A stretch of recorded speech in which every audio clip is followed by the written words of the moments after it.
बच्चा पैदा होने के बाद किसके हाथों मरेगा, ये शायद उसके माथे पे लिखा होता है। अगर किसी आदमी को बिना ट्रेस के जला दिया जाए, it can be a disaster. इस धंधे की वजह से साइमन इतना बड़ा नहीं बना है। इसके पीछे कुछ बहुत बड़ा जंजाल है। यहाँ के 14,400 कुलियों में से मुझे चाहिए वो एक कुली।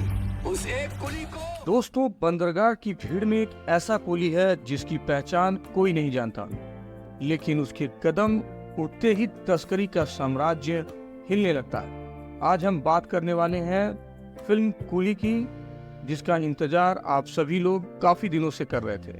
दोस्तों, इससे पहले कि इस मूवी की एक्सप्लेनेशन मैं शुरू करूं, मेरी आपसे गुजारिश है कि आप हमारे चैनल को सब्सक्राइब कर लें, वीडियो को लाइक करें और अधिक से अधिक शेयर करें। तो चलिए बिना देरी के इस फिल्म की मूवी की कहानी को एक्सप्लेन करते हैं। कहानी शुरू होती है एक बंदरगाह से, जहां साइमन जेवियर सालों से तस्करी का बड़ा नेटवर्क चलाता है। उसका भरोसेमंद आदमी दयाल ग्राउंड पर गिरोह संभालता है।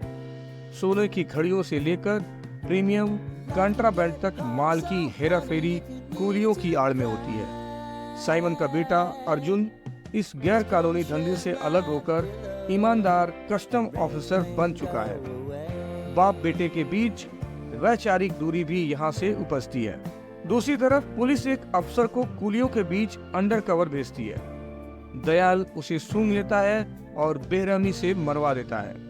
इसके बाद दयाल खुली धमकी देता है कि कुलियों में एक पुलिस वाला छिपा है, जो उसे पहचान कर बताए उसे 2 करोड़ का इनाम दिया जाएगा।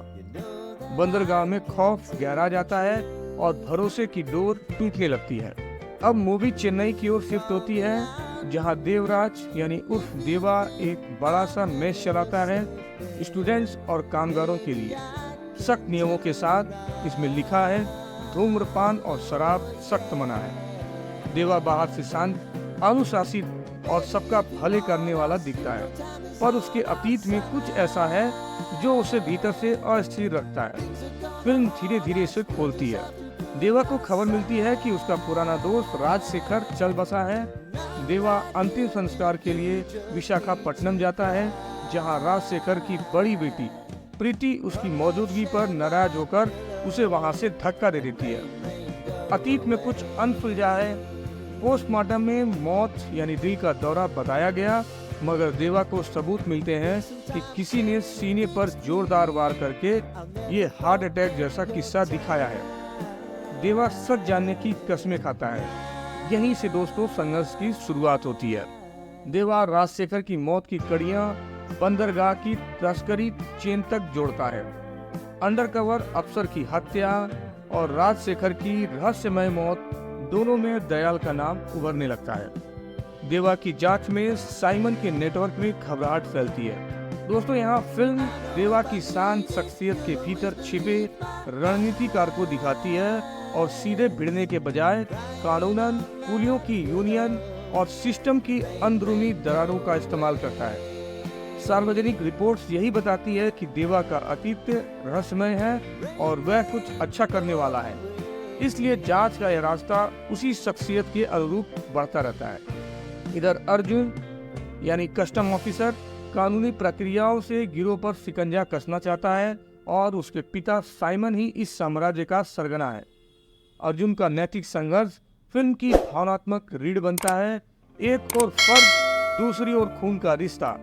प्रीति, जो शुरू में देवा पर भड़की हुई थी, धीरे धीरे देखती है कि देवा सच में कातिल तक पहुंचना चाहता है। राजशेखर की मौत के क्रूर वार वाले सबूत और बंदरगाह कनेक्शन से उसका भरोसा लौटता है। देवा कुलियों की यूनियन की एकजुटता खड़ी करता है। दयाल ने 2 करोड़ का लालच देकर इन्हीं मेहनत कशों को शक की नजरों से एक दूसरे पर मोड़ दिया था। देवा उन्हें सुरक्षा, कानूनी मदद और इज्जत का भरोसा देकर फिर साथ लाता है। बंदरगाह पर माल उठाने लादने की लाइफलाइन जब मजदूरों के हाथ से धीरे धीरे खिंचती है, तो साइमन के जहाज और वेयर हाउस जाम होने लगते हैं। गिरोह की यही कमर टूटती है। जांच बढ़ते बढ़ते साफ करती है कि राजशेखर के हार्ट अटैक के पीछे दयाल का हाथ है। उसने बंदरगाह की एक कुचल देने वाली तकनीक से हत्या को स्वाभाविक मौत का इमेज देने की कोशिश की थी। कारण राजशेखर को बंदरगाह में हो रही अंडरकवर छानबीन की भनक थी।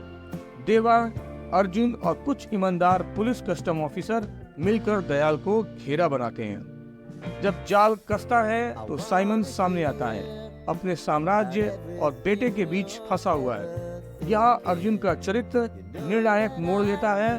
वह कानून के साथ खड़ा होकर पिता के नेटवर्क को बचाने से इनकार करता है। यह टकराव फिल्म को भावनात्मक वजन देता है। एक तरफ देवा का न्याय, दूसरी तरफ अर्जुन का फर्ज और साइमन का पितृत्व। नेटवर्क की बड़ी खेत और कुछ कुंजी गवाह चोरी छिपे राजस्थान के रूट पर शिफ्ट किए जाते हैं। यही फिल्म के चरम पर आमिर खान का कैमियो यानी गैंगस्टर दहा एंट्री लेता है, जो इस सिंडिकेट की एक हाई लेवल कड़ी है। चरम भाग में अर्जुन, देवा और दहा साइमन दयाल के लोगों के बीच हाई टेंशन टकराव और सेट पीसेज होते हैं। दयाल का सीधा सामना देवा से होता है। अंडरकवर अफसर और राजशेखर की हत्या का कबूलनामा सच में सामने आता है। साइमन के लिए यह क्षण भीषण होता है। बेटा अर्जुन कानून और सच्चाई की तरफ है, दयाल और उसका अपराध तंत्र ढह रहा है, जिससे उसका नेटवर्क ध्वस्त होता है।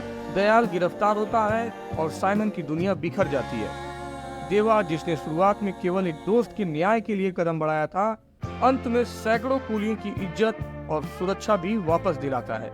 यही उसका व्यक्तिगत प्रायश्चित है। कुली की कहानी एक व्यक्तिगत न्याय यात्रा से शुरू होकर एक मजदूर समुदाय की अस्मिता और ऑर्गेनाइज्ड क्राइम के पतन तक जाती है। देवा का शांत लेकिन राजनीतिक व्यक्तित्व, अर्जुन का नैतिक द्वंद और दयाल साइमन की आपराधिक परतें, ये सब मिलकर एक मसाला थ्रिलर का ढांचा बनाते हैं, जिसमें बंदरगाह की दुनिया, यूनियन की ताकत और हाई ऑक्टेन क्लाइमेक्स कहानी को ऊंचाई देते हैं। तो दोस्तों, ये थी कुली की पूरी मूवी की फुल एक्सप्लेनेशन शॉर्ट्स में। आपको ये मूवी कैसी लगी हमें कमेंट बॉक्स में बताएं। और हाँ, हमारी आपसे एक अनुरोध है कि हमारे इस चैनल को सब्सक्राइब जरूर कर लें, नोटिफिकेशन बेल दबा लें, जिससे भविष्य में आने वाली हर वीडियो की नोटिफिकेशन आपको तुरंत सीधे मिल सके। तो दोस्तों, मिलते हैं अब अगली किसी मजेदार मूवी एक्सप्लेनेशन में। तब तक के लिए दोस्तों, अलविदा, जय हिंद।